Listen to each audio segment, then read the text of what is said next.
अस्सलाम वालेकुम जी। अभी अलकादर ट्रस्ट केस की समाअत अडयाला जेल में मुकम्मल हुई है और परवेज़ खटक आज इमरान खान साहब के ख़िलाफ़ गवाही देने के लिए आया था।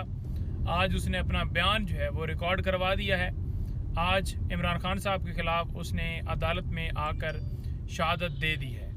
इमरान खान के ख़िलाफ़ ये झूठी शहादत जो है इसने आकर रिकॉर्ड करवाई है, लेकिन इमरान खान ने दौरान समाअत एक लम्हे के लिए भी इस झूठे आदमी की तरफ नहीं देखा। वो बार बार झांक रहा था, देख रहा था, लेकिन इमरान खान ने एक लम्हे के लिए उसकी तरफ देखना गवारा तक नहीं किया।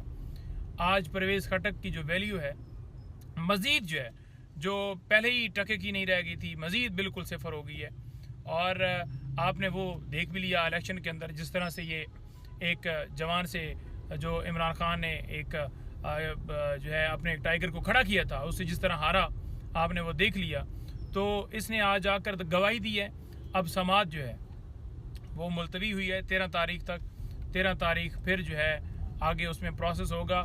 इस वक्त जो ट्रायल है वो चल रहा है और शहादतें हो रही हैं, क्रॉस एग्जामिनेशन हो रहा है और ट्रायल कंक्लूड होने की तरफ जो है वो गामजन है।